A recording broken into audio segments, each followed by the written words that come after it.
Hello बच्चों, क्या हाल चाल? सब बढ़िया एकदम चल रहा है पढ़ाई लिखाई। चलिए, मैं अनिल कुमार मेहता आपका पुनः स्वागत करते हैं अपने और आपके और हमारे यूट्यूब चैनल केमिस्ट्री वाला एके मेहता या फिर JL science mission human reproduction 21st lecture के साथ। आज 21वां लेक्चर होने वाला है ह्यूमन रिप्रोडक्शन का। आज इसके अंतर्गत हम लोग अध्ययन करेंगे फर्टिलाइजेशन।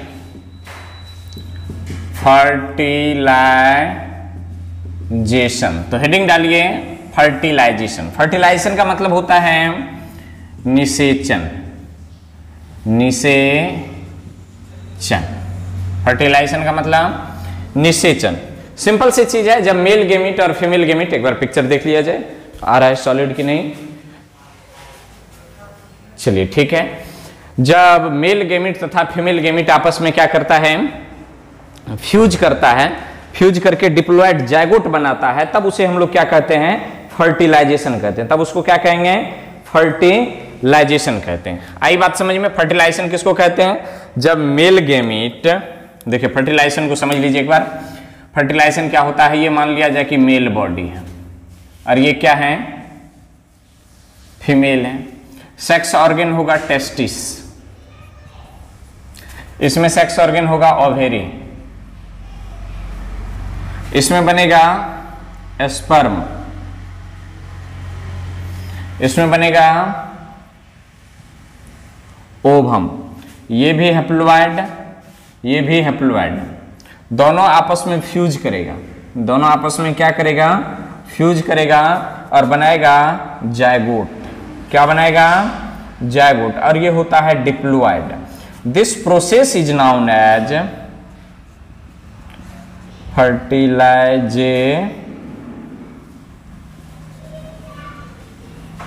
इसको फर्टिलाइजेशन कहते हैं। इस प्रोसेस को क्या कहते हैं, फर्टिलाइजेशन। तो भाषा में कैसे लिखेंगे, फटाक से लिख लीजिए सुन करके, कि जब मेल गेमिट तथा फीमेल गेमिट फ्यूज कर जब मेल गेमिट तथा फीमेल गेमिट फ्यूज कर डिप्लॉयड जायगोट उत्पन्न करता है, तो उसे क्या कहते हैं, फ्यूजन कहते हैं। उसे क्या कहते हैं, फर्टिलाइजेशन कहते हैं। फर्टिलाइजेशन कहते हैं। ये तो डेफिनेशन हुई, सिंपल सी बात। अब फर्टिलाइजेशन में किन किन कारक, कौन कौन से कारक हैं जो निर्भर करते हैं, किन किन चीजों पर ये बात निर्भर करती है। तो फर्टिलाइजेशन में देखिए भाग कौन ले रहा है, स्पर्म। फर्टिलाइजेशन में भाग कौन कौन ले रहा है, ओवम। तो क्या आपने स्पर्म और ओवम संबंधित जानकारी प्राप्त की है? नहीं की है? तो आप वीडियो के डिस्क्रिप्शन में जाइए और वहां से लिंक पर क्लिक कीजिए और देखिए sperm, structure of sperm means spermatogenesis, spermiogenesis, ovum, oogenesis। जब आप दोनों वीडियो को देख कर आते हैं तो यहां पर आपको समझने में किसी प्रकार की परेशानी नहीं होती है। दूसरी बात, वो लास्ट वीडियो oogenesis है, यदि आपने नहीं देखे हैं तो देखिए इंड स्क्रीन पर मिल जाएंगे, आई बटन में लिंक दे दी जाएगी, देखिए आ गए होंगे। ठीक, तो आगे बढ़ने से पहले इसको इरेज करेंगे। एक छोटी सी रिक्वेस्ट, यदि आप हमारे साथ अभी जुड़ रहे हैं तो चैनल को सब्सक्राइब कर लीजिए और बेल आइकन को प्रेस कर लीजिए, ताकि आने वाले वीडियो का तमाम नोटिफिकेशन आपको मिलती रहे और आपका अध्ययन इसी तरह से चलती रहे। तो चलिए, ये यदि आप नोट कर लिए हैं तो देखते हैं कि फर्टिलाइजेशन में क्या क्या होता है। फर्टिलाइजेशन में क्या क्या होता है, रिक्वायरमेंट क्या क्या है फर्टिलाइजेशन की, उसको मिटाएं। चलिए,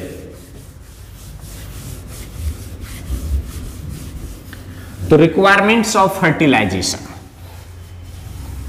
फर्टिलाइजेशन देखें, डेफिनेशन लिखें। अब क्या करेंगे, रिक्वायरमेंट्स ऑफ फर्टिलाइजेशन। फर्टिलाइजेशन के लिए क्या क्या आवश्यक है, रिक्वायरमेंट्स क्या क्या है फर्टिलाइजेशन की। तो इस रिक्वायरमेंट्स को जानना है कि फर्टिलाइजेशन में क्या क्या चीज लगते हैं। ठीक,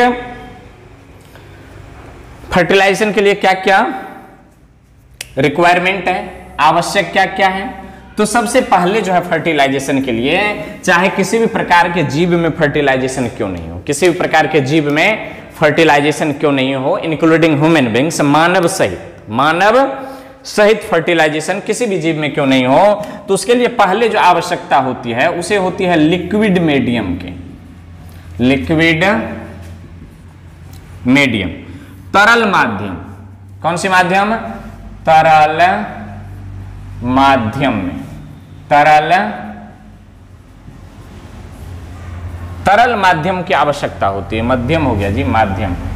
तरल माध्यम की आवश्यकता होती है। तरल माध्यम क्यों? तो अब जैसे ह्यूमन की बात करें, किसकी बात करें? तो ह्यूमन की बात करें तो ह्यूमन का स्पर्म जो होता है, स्पर्म, वो मोटाइल होते हैं। क्या होते हैं? मोटाइल होते हैं। ये क्या करता है? स्विम करता है। और स्विमिंग के लिए किसकी आवश्यकता होती है? लिक्विड की। स्विमिंग के लिए किसकी आवश्यकता होती है? लिक्विड की। इसलिए लिक्विड मीडियम आवश्यक है। किसके लिए? फर्टिलाइजेशन के लिए। आगे काफी इंटरेस्टिंग रोचक तथ्य हैं, आप इसको इत्मीनान से गौर से देखते जाइए। दूसरा नंबर क्या होता है कि life span of sperm. Life span of sperm दूसरा नंबर है। लाइफ स्पेन ऑफ स्पर्म मतलब क्या? स्पर्म का आयु काल, शुक्राणु का आयु काल, शुक्राणु का आयु काल के शुक्राणु कितने दिन तक या कितने घंटे तक जीवित रहते हैं। फर्टिलाइजेशन के लिए शुक्राणु को अधिक से अधिक 24 से 48 घंटे तक जीवित रहनी चाहिए। कब से? स्खलन से, इजेकुलेशन से। अब देखिए क्या होता है कि जैसे मान लिया जाए कि मेल कोई फीमेल आपस में शारीरिक संबंध बना रहा है, तो फीमेल के भेजाना में क्या करते हैं? मेल स्पर्म छोड़ते हैं सीमेन के साथ में। तो स्पर्म जब से छोड़ा गया, इजेकुलेशन जब से हुआ, जब से मतलब मेल बॉडी से स्पर्म निकला, तब से लेकर के कम से कम 36 से 48 घंटा उसका जीवन काल होना चाहिए। क्योंकि अब वेजाइनल पैसेज में छोड़ा और फर्टिलाइजेशन कहां होती है? फैलोपियन ट्यूब के एम्पुला में। तो वेजाइना से फैलोपियन ट्यूब के एम्पुला, यहां पर फोटो देखिए,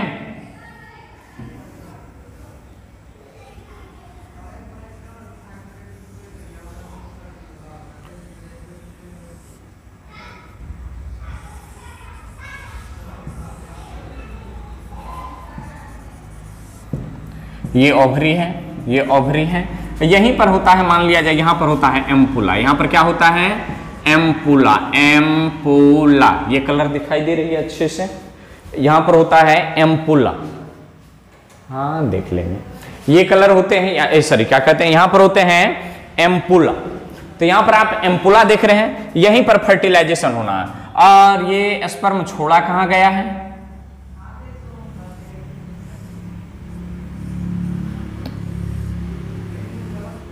अब स्पर्म छोड़ा गया है यहां पर। यहां पर कौन है?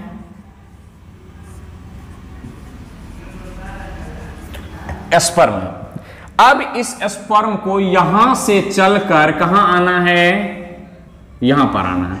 इधर से तब तक में कौन जा रहा है? ओवम जा रहा है। यहां तक जो ये स्पर्म आएंगे, ये दूरी तय करने में, अब यहां से यहां तक इसकी लंबाई देखिए, यहां से यहां तक इसकी लंबाई देखिए। और स्पर्म जो चलता है वो 1.5 से 3 mm पर मिनट चलता है। 1.5 से 3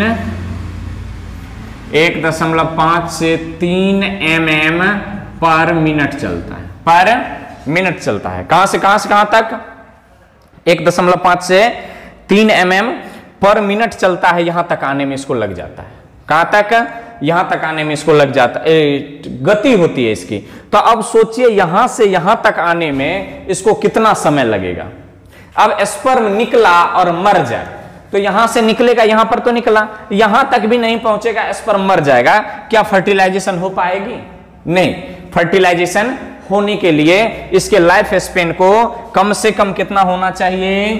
कम से कम 36 से 48 घंटा। ये बहुत बड़ा मायने रखता है, ताकि ये धीरे धीरे एकदम कछुए की चाल से एकदम चाल चाल चाल चाल चाल चाल चलते चलते चलते चलते कहां तक पहुंचे? एम्पुला तक पहुंचे और फर्टिलाइजेशन सिक्योर हो सके। ठीक। तीसरा क्या चीज है? तीसरा क्या चीज है? तो तीसरा वो चीज है कि large large number of sperm, large number of sperm, sperm अधिक से अधिक संख्या में होनी चाहिए। वो क्यों? वो क्यों स्पर्म अधिक से अधिक संख्या में क्यों होनी चाहिए? इसलिए कि यदि स्पर्म कम हो, यदि क्या हो जाए, स्पर्म कम हो, तो हो सकता है स्पर्म का देखे होंगे जब स्पर्म पढ़ रहे थे तो लगभग 40% या 40 to 60% स्पर्म डैमेज होते हैं। कैसे? तो किसी को सिंग नहीं होता, किसी को पूंछ नहीं होता। क्या गाय भैंस थोड़ा ही है? जब स्पर्म में पूंछ नहीं होगा तो वो तैर नहीं पाएगा, तैर करके यहां तक पहुंच नहीं पाएगा। तो 40% स्पर्म तो वैसे ही डैमेज होते हैं। किसी में पूंछ नहीं होता है, किसी में माइटोकॉन्ड्रिया नहीं होते हैं, किसी में न्यूक्लियस नहीं होते हैं। सभी स्पर्म एक जैसे होते नहीं है, एक जैसा उसकी बनावट होती नहीं है। अब मान लिया जाए कि फैक्ट्री में क्या कहते हैं, जैसे प्लास्टिक वाला ग्लास होता है, वो जहां पर बनता है जिस मशीन पर, क्या सभी ग्लास एक ही जैसे बन जाते हैं? कोई फट जाता है, कोई टूट जाता है, कोई फटा होता है। इसलिए जब आप भोज उज खाने जाते हैं वहां पर ग्लास दिया जाता है तो देखते हैं कोई ग्लास फटा हुआ रहता है, कोई ग्लास फटा हुआ रहता है। तो ये समस्या आ जाती है, ये समस्या उत्पन्न हो जाती है। इसलिए क्या होता है कि स्पर्म अधिक संख्या में यदि होगा तो मान लिया जाए कि 80% स्पर्म क्या हो जाए, डैमेज हो जाए, 80% स्पर्म डैमेज हो जाए, फिर भी तो 20% स्पर्म अच्छा है, वो चल करके यहां जाएगा और फर्टिलाइजेशन करेगा। तो ये तीन आवश्यक चीज हैं। तो स्पर्म की संख्या अधिक क्यों होनी चाहिए? क्योंकि अधिकांश स्पर्म क्या होते हैं, डैमेज रहते हैं। तो क्या कहते हैं, सिक्योर फर्टिलाइजेशन के लिए, सुनिश्चित फर्टिलाइजेशन के लिए यदि अधिक संख्या में स्पर्म होती है तो फर्टिलाइजेशन सुनिश्चित हो पाएगा। ठीक, तो एक बार इसको आप क्या कर लीजिए, नोट कर लीजिए फटाक से। उसके बाद देखते हैं फर्टिलाइजेशन की प्रोसेस कैसे कैसे होती है, कौन कौन सी प्रक्रिया है फर्टिलाइजेशन की। फटाफट नोट करें एक बार। चलिए आप इनको क्या कर लिए, नोट कर लिए। तो अपन इसको क्या कर देते हैं, इरेज कर देते हैं, मिटा करके इसको लिखते हैं। अब क्या करना है, प्रोसेस ऑफ फर्टिलाइजेशन देखना। फर्टिलाइजेशन के संबंध में एक ऐसी मुन्ना कहानी है, मैं बताऊं कि जैसे होता है ना कि देखे होंगे बहुत सारे क्या होते हैं कि लड़के जो होते हैं वो क्या करते हैं, लड़के की लड़कियों के पीछे पीछे घूमते रहते हैं। मतलब किसी तरह से भाव दे दे, कम से कम मोबाइल नंबर देगा, रात में हुए हाँ हुआ होगा मौसी सबसे बात करने के लिए इत्यादि वगैरह। ठीक उसी प्रकार इधर देखिए, इधर नखड़े देखिए और उधर नखड़े देखिए किनकी, स्पर्म और ओवम के बीच। जैसे ही स्पर्म क्या होता है, ओवम के पास पहुंचता है, ओवम का केंद्रक क्या होता है, अपना जगह पर से दूसरे जगह घुसक जाता है। इसको कहते हैं पोलराइजेशन। क्या कहते हैं इसको, पोलराइजेशन। अब स्पर्म का न्यूक्लियस यहां पर है, ओवम का न्यूक्लियस, स्पर्म जैसे ही यहां पर आएगा, स्पर्म क्या करेगा, यहां से घुसक जाएगा। यहां से क्या हो जाएगा, घुसक जाएगा। तो यहां से खिसक जाता है। जैसे ही ये खिसकता है तो अब स्पर्म को यहां से रास्ता चेंज करके यहां जाना पड़ता है। इस रास्ते को कहते हैं path of copulation. Path of copulation. एक तो मुन्ना पहले से जो है दिक्कत नहीं, एक तो पहले से दिक्कत कि कितना नहीं फेरा लगाना पड़ता है, तब जाकर के भाव आते हैं। भाव आने के बाद यहाँ स्पर्म की हाल देखो। तो ये कोई नई कहानी नहीं है, ये जन्मजात है। जब जन्म हो रही थी ना हमारी, तब ये से ऐसी ऐसी कंपटीशन, ऐसी ऐसी अवधारणाएं आती है। तो क्या करोगे, ऐसे होता है, ऐसे होता है। पढ़िए, पढ़ाई कीजिए, गुपचुप के चक्कर में ना रहिए और पढ़ाई कीजिए। ठीक, चलिए process of fertilisation. Process of fertilisation, process of fertilisation. कुछ बातें इसमें लिखाने की जब आवश्यकता पड़ेगी, कुछ समझाने की है, कुछ लिखाने की है, ज्यादा समझाने की है, कम लिखाने की है। तो कम लिखाना है तो लिखाने वाली बात जो है आप सुन करके, दूसरी बात जो आप मैं बोल रहा हूं इसमें यदि कोई पॉइंट आपको इंपॉर्टेंट बुझाए तो वीडियो आप देखने के क्रम में उसको नोट करते जाएंगे और मैं इंपॉर्टेंट पॉइंट पर आपको क्या करता जाऊंगा, बलाघात टोकता जाऊंगा कि आप इनको नोट कर लीजिए। इसलिए यह आवश्यक है कि सारे चीज को तो भाषा में लिखाएंगे नहीं, पर ऑब्जेक्टिव कहां से उठ जाए, कहां से ऑब्जेक्टिव पूछ लिया जाए। सब्जेक्टिव के लिए कोई बात नहीं, ऑब्जेक्टिव कहां से पूछ लिया जाए इसकी कोई लिमिटेशन नहीं। इसलिए आवाज को ठीक से सुनेंगे और ध्यान देंगे। यहां पर प्रोसेस ऑफ फर्टिलाइजेशन, हो सकता है ये एक लेक्चर में कंप्लीट ना हो, 2 लेक्चर करना पड़े, इसलिए आप इत्मीनान से देखते जाइए कहां तक चल पाते हैं। तो प्रोसेस ऑफ फर्टिलाइजेशन में क्या क्या होता है? फर्स्ट स्टेप, पहले क्या होता है? देखिए, पहले क्या होता है? मेल एंड फीमेल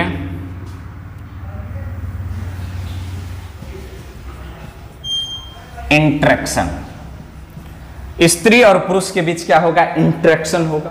इंटरेक्शन कैसे होगा? पहला स्टेप फर्टिलाइजेशन के लिए देखिए, तो पहला स्टेप में क्या होता है? मेल और फीमेल के बीच क्या होगा? इंटरेक्शन होगा। मेल को फीमेल को, फीमेल की या फीमेल को मेल की कुछ महसूस होगा, कुछ ऐसे वैसे बात इत्यादि वगैरह वगैरह। फिर उसके बाद क्या होता है कि मेल और फीमेल इंटरेक्शन के बाद क्या होता है? किसके बाद क्या होता है? कपुलेशन होता है। कपुलेशन क्या होता है? कपुलेशन। अब कपुलेशन के बाद क्या होता है? तो कपुलेशन के बाद क्या करते हैं? Sperm, sperm released in vagina of female, sperm released in vagina of female. Copulation पहला, मेल एंड फीमेल के बीच इंटरेक्शन। देखिए प्रारंभ से ये प्रोसेस बताते जा रहे हैं, मेल एंड फीमेल के बीच इंटरेक्शन। उसके बाद क्या हुआ? कपुलेशन। कपुलेशन के बाद क्या हुआ? Sperm released in vagina of female. Male क्या करते हैं? मेल यहां पर लिख देते हैं हम कि male sperm release in vagina of female. Male क्या करते हैं कि फीमेल के वेजाइना में स्पर्म को रिलीज कर दिया। अब स्पर्म वहां तक पहुंचेगा, कहां तक? फर्टिलाइजेशन पॉइंट तक पहुंचेगा। ये किन किन बातों पर निर्भर करती है? तो कहता है कि स्पर्म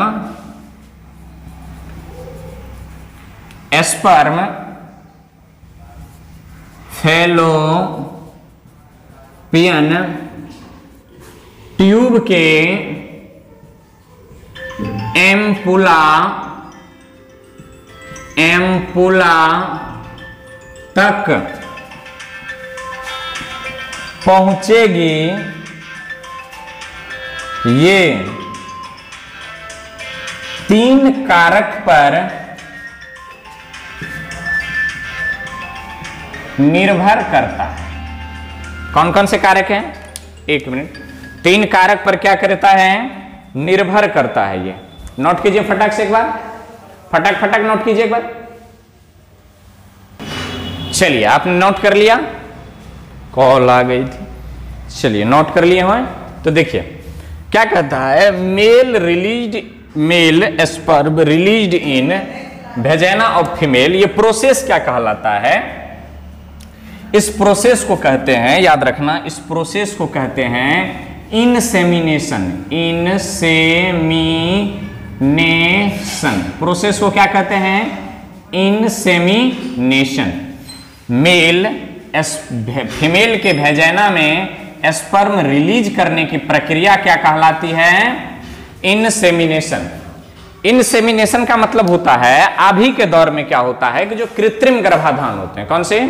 कृत्रिम गर्भाधान होती है। कृत्रिम गर्भाधान बोले तो जो आजकल देखे होंगे खास करके पशुओं में, गाय वगैरह को क्या करवाया जाता है? इनसेमिनेशन करवाए जाते हैं, सीमेन दिलवाए जाते हैं। ठीक, तो सीमेन जो दिलवाए जाते हैं तो उसी को क्या कहते हैं? इनसेमिनेशन। मतलब फीमेल के वेजाइना में मेल के स्पर्म छोड़ने की प्रक्रिया को क्या कहते हैं? इनसेमिनेशन कहते हैं। नोट कर लेंगे। इनसेमिनेशन तो हुआ। अब वेजाइना से फैलोपियन ट्यूब तक कौन जाएंगे? फैलोपियन ट्यूब के एम्पुला तक पहुंचेगी। ये कितने कारक पर निर्भर करते हैं? 3 कारक पर या प्रक्रिया पर। कारक आइदर क्या कहिए इसको? ये प्रोसेस है। कौन सी प्रोसेस है? प्रोसेस। अब सोचोगे कि वेजाइना से फैलोपियन ट्यूब तक स्पर्म को जाने में कितना टाइम लगता है? वेजाइना से फैलोपियन ट्यूब तक जाने में कितना टाइम लगता है? मैं थोड़ा बड़ा लिख रहा हूं। यहां पर देखिए, कहते हैं कि वेजाइना से है एम्पुला तक 5 से 6 घंटा में स्पर्म पहुंचते हैं कितने देर में? अब ये कितने देर में? 5 से 6 घंटा में। ये और टाइम ले सकता है, पर देखिए क्या होता है कि स्पर्म में कुछ ऐसे कारक होते हैं जो उसके मोशन को क्या कर देता है, उसके मोशन को क्या कर देता है, रोक देता है, इनहिबिट कर देता है। इनहिबिट कर देता है मतलब स्लो डाउन कर देता है। तो वैसे कारक को पहले क्या करना पड़ता है, न्यूट्रलाइज करना पड़ता है। कुछ ऐसे एंजाइम होते हैं उसमें, वेजाइनल पैसेज से कुछ एंजाइम ऐसे स्रावित होते हैं जो स्पर्म में उपस्थित इनहिबिटरी फैक्टर को, मतलब इनहिबिटरी स्लो डाउन करने वाले फैक्टर को क्या करता है, सबसे पहले वो इनएक्टिव करता है। पहला कारक हो गया। दूसरा कारक में वो क्या करता है कि स्पर्म के जो हेड पर टोपी है एक्रोजोम, स्पर्म के हेड पर जो टोपी एक्रोजोम है, एक्रोजोम का मेम्ब्रेन होना चाहिए, वो कमजोर होना चाहिए ताकि वो मेम्ब्रेन कोलेस्ट्रॉल में घुल जाए और इससे जो है हाइलुरोनिक, याद रखेंगे, हाइलुरोनिक एसिड इससे स्रावित होता है जो ओवम के कोरोना रेडिएटा, याद कीजिए, विटेलाइन मेम्ब्रेन अंदर वाला, जोना पेलुसिडा, मेम्ब्रेना ग्रेनुलोसा, ये सब को क्या कर सके, तोड़ सके। तो ठीक, तो क्या कौन कौन सी प्रोसेस है स्पर्म फैलोपियन ट्यूब के एम्पुला तक पहुंचेगी या फर्टिलाइजेशन सिक्योर होगा? ये कितने प्रोसेस हैं? तो पहला नंबर, इसको मिटा दें, मिटा रहे हैं इनको मिटा रहे हैं। कौन कौन सी प्रोसेस? ए नंबर में देखिए, ए नंबर में क्या होगा? ए नंबर में होगा neutralisation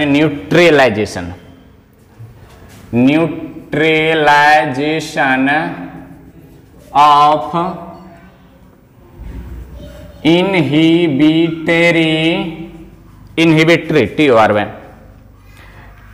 inhibitory factor of sperm. पहला काम क्या होता है कि वैसे कारक, फैक्टर माने कारक, वैसे कारक जो स्पर्म को क्या करता है, इनहिबिट करता है। इनहिबिट का मतलब पीछे की ओर धकेलता है, स्लो करता है, पीछे की ओर धकेलता है, स्लो करता है। वैसे कारक को पहले क्या कर देते हैं, बिजली चली गई, वैसे कारक को क्या कर देते हैं, इनहिबिट्स कर देते हैं। वैसे कारक को इनहिबिट्स कर दिया जाता है।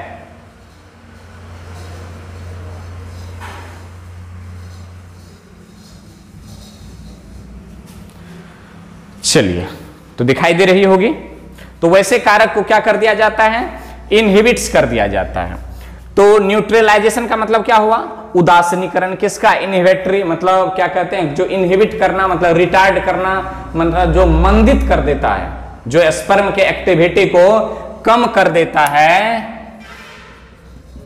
स्पर्म के एक्टिविटी को कम करने वाले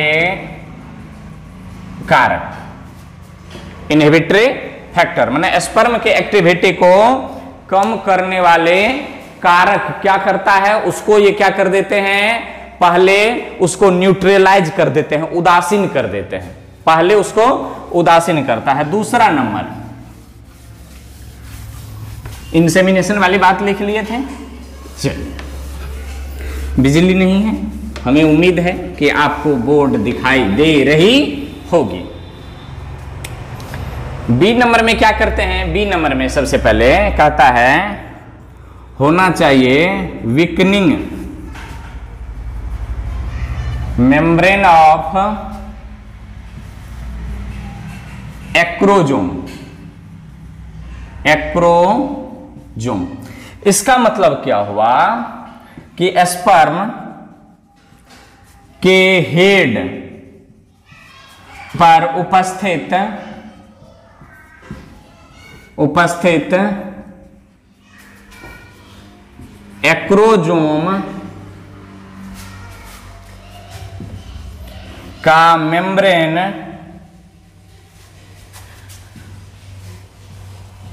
कमजोर होना चाहिए ताकि, वो चाकी हो गया जी, ताकि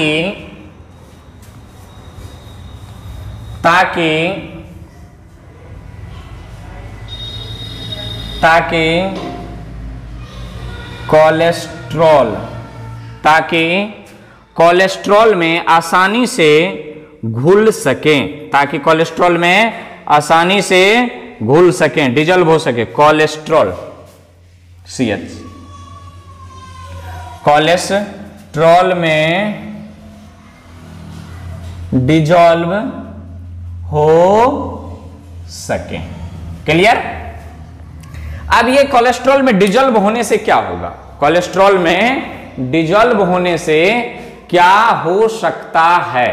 तो कोलेस्ट्रॉल में डिजॉल्व होने से ये फायदा होगा। कोलेस्ट्रॉल में डिजॉल्व होने से कहीं पर मेम्ब्रेन लिखे हैं, वीकनिंग मेम्ब्रेन ऑफ एक्रोजोम, तो देख लीजिएगा गौर से, वहां पर थोड़ी लाइटिंग है, बिजली है नहीं, ये केवल बस कैमरा की कमाल है, इसलिए ऐसा चल रहा है। तो क्या कह रहे हैं कि क्रोमोजोम का मेम्ब्रेन क्या होनी चाहिए? मेम्ब्रेन, यहां गलती हो गया, मेम्ब्रेन।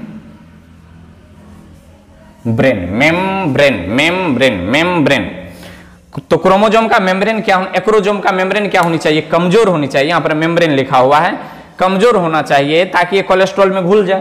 तो एक्रोजोम में होता क्या है कि हाइलुरोनिक एसिड होता है। हाइलुरोनिक एसिड क्या करता है कि जब स्पर्म ओवम के निकट पहुंचता है तो ओवम के चारों ओर जो कोरोना रेडियाटा है, जोना पेलुसिडा है, फिर उसके अंदर उसके मेम्ब्रेन है और फिर एक अतिरिक्त विटेलाइन मेम्ब्रेन है, तो कोरोना रेडियाटा को तोड़कर जोना पेलुसिडा में घुस सके। तो उसे कोरोना रेडियाटा को तोड़ने के लिए एक्रोजोम में क्या होते हैं? हाइलुरोनिक एसिड या फिर लाइसिन, हाइलुरिक एसिड या एक्रोनाइल लाइसिन आगे लिखाएंगे, होते हैं। वो रिलीज होता है मेम्ब्रेन टूटने से और कोरोना रेडियाटा को डिजॉल्व कर देता है और स्पर्म को आगे बढ़ा देता है। ये कहानी होती है किसकी? ये वीकनिंग मेम्ब्रेन का। तो ये 2 नंबर है, 2 लिखिए। अब तीसरा नंबर यहां पर लिखते हैं। तीसरा नंबर जो है खतरनाक कारक है। जैसे ही क्या होता है कि स्पर्म वेजाइना में छोड़े जाते हैं तो स्पर्म में क्या हो जाता है? स्पर्म में कि एक आयन, कैल्शियम आयन स्पर्म में प्रवेश कर जाते हैं, मतलब स्पर्म के प्लाज्मा में प्रवेश कर जाते हैं। प्रवेश करने से ही स्पर्म की एक्टिविटी बढ़ जाती है। स्पर्म की एक्टिविटी बढ़ जाती है। एक्टिविटी में क्या क्या? तो एकदम वो तेजी से गमन करने लगते हैं, तो देखिए, तो यहां पर तीसरा नंबर लिख ले। यहीं पर तीसरा नंबर लिखते हैं, एंट्री ऑफ Ca++। देख लेते हैं, कहीं लाइटिंग तो बढ़ नहीं गई है। एंट्री ऑफ Ca+,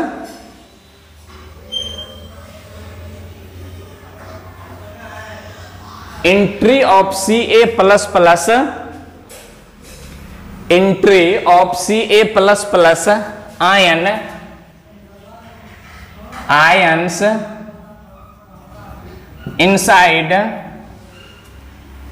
inside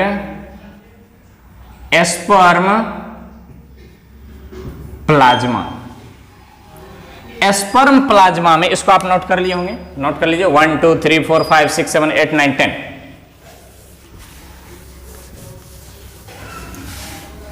तो स्पर्म प्लाज्मा में कैल्शियम आयन के प्रवेश करने से स्पर्म का एक्टिविटी बढ़ जाता है। Entry of Ca++ ion into sperm inside sperm plasma. तो होता क्या है इनसे? तो स्पर्म का activity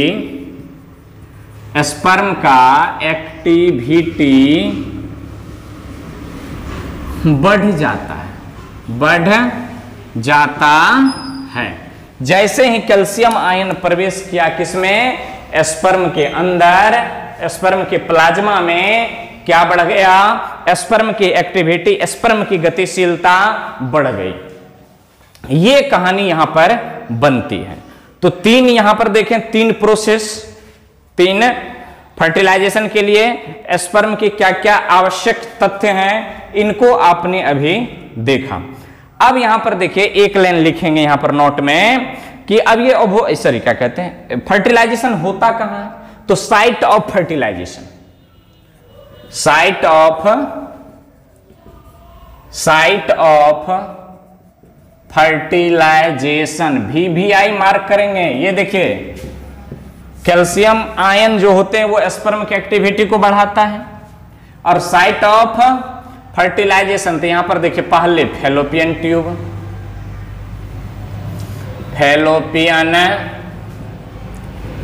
tube, site of fertilisation में फैलोपियन ट्यूब में कहा, तो एम्पुला में, फैलोपियन ट्यूब के एम्पुला में क्या होता है, फर्टिलाइजेशन होता है। फैलोपियन ट्यूब के एम्पुला में फर्टिलाइजेशन होता है। तो अभी तक में आपने क्या क्या देखा, फर्टिलाइजेशन की डिफिनेशन, फर्टिलाइजेशन में क्या होता है, प्रोसेस ऑफ फर्टिलाइजेशन में आपने देखा कि पहले स्पर्म इंसेमिनेशन से लेकर के और कहां तक, स्पर्म को एम्पुला तक पहुंचाना, तो एम्पुला तक स्पर्म पहुंच गया। देखा उसमें 3 कारक हुए। पहला कारक क्या हुआ कि neutralisation of inhibitory factor of sperm. दूसरा नंबर क्या हुआ, विकनिंग मेम्ब्रेन ऑफ एक्रोजोम। तीसरा नंबर क्या हुआ, entry of Ca++ ion into sperm. ये क्या करता है कि इसके एक्टिविटी को, मूवमेंट को, गति को बदल देता है, इसके मूवमेंट को बदल देता है। आप लिख सकते हैं यहां पर मूवमेंट को बदल देता है, वैसे एक्टिविटी लिख चुके हैं, बदल देता है। जैसे ही कैल्शियम आयन, अब यहां पर क्वेश्चन पूछता है कि निम्नलिखित में से कौन सा आयन स्पर्म में प्रवेश करता है, तो वो कौन सी आयन है, कैल्शियम आयन है। उसके बाद क्या आया कि फर्टिलाइजेशन का साइट, फर्टिलाइजेशन होता कहां है, तो फैलोपियन ट्यूब के एम्पुला में। अब कुछ हुमेन के बारे में यहां पर हम आपको नोट में लिख देते हैं। नोट में हुमेन में जो फर्टिलाइजेशन होती है, हुमेन में क्या होगा, इंटरनल फर्टिलाइजेशन होते हैं, इंटरनल फर्टिलाइजेशन। कुछ जीव ऐसे भी होते हैं जिसमें एक्सटर्नल फर्टिलाइजेशन होते हैं।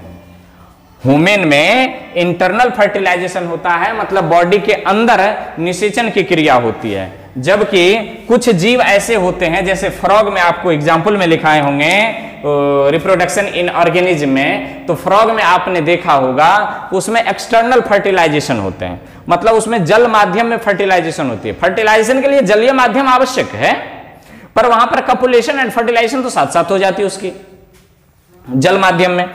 अब यहां पर इंटरनल फर्टिलाइजेशन के बाद यहां पर देखिए ह्यूमन बीइंग जो होता है इसमें ट्रू कपुलेशन होता है, ट्रू कपुलेशन में क्या होता है कि पहले एक्सटर्नल जेनिटल ऑर्गन एक्टिव होता है। इसमें क्या होता है, एक्सटर्नल जेनिटल ऑर्गन एक्टिव होता है पहले। ह्यूमन में इंटरनल फर्टिलाइजेशन के मतलब क्या हुआ कि इसमें कौन सी कपुलेशन, ट्रू कपुलेशन का मतलब पहले एक्सटर्नल, एक के साथ एक्सटर्नल जेनिटल ऑर्गन क्या होता है, एक्टिव होता है। एक्सटर्नल जेनिटल ऑर्गन में कौन कौन, तो clitoris of female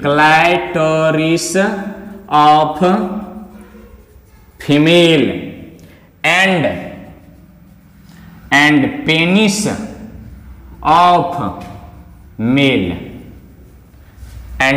of male.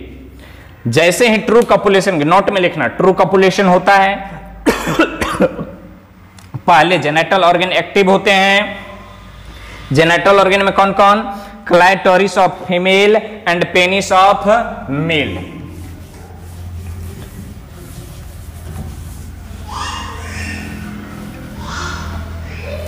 अब नॉर्मल में जितना ब्लड प्रेशर है, ब्लड की सप्लाई है, नॉर्मल अभी हम लोग ब्लड की सप्लाई जितनी है, सेक्सुअल एक्टिविटी के दौरान मतलब कपुलेशन के दौरान क्या होता है कि 10 गुना अधिक ब्लड का सप्लाई बढ़ जाता है एक्सटर्नल जेलेटर ऑर्गन में, याद रखना।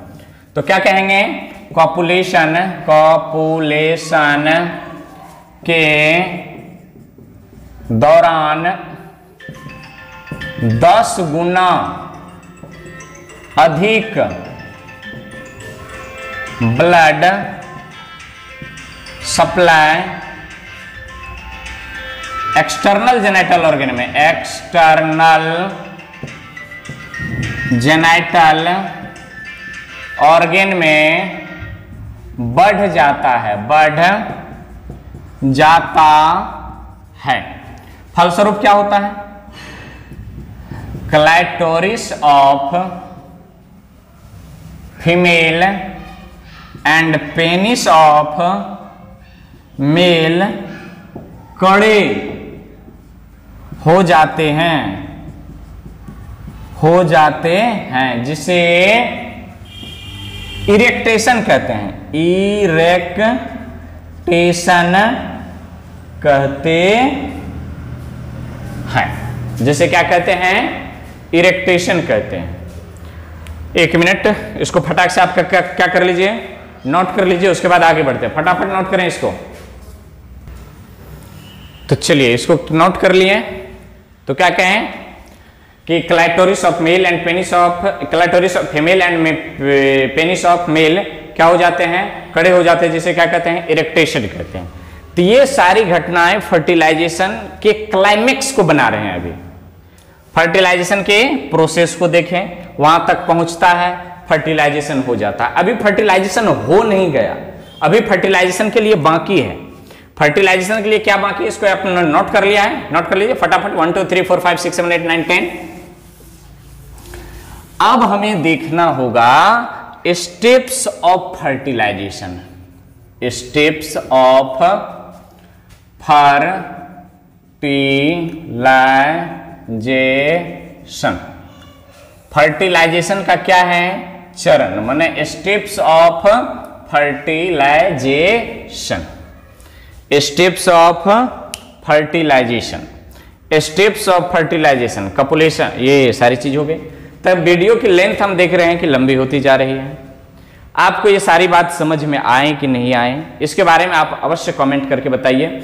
और इसके बाद जो होने वाली है वो महत्वपूर्ण, वेरी वेरी इंपॉर्टेंट टॉपिक है, जिसका नाम है स्टेप्स ऑफ फर्टिलाइजेशन। तो अगले रोज हम लोग पढ़ेंगे स्टेप्स ऑफ फर्टिलाइजेशन को। तो पढ़ाई करते रहें। All the best.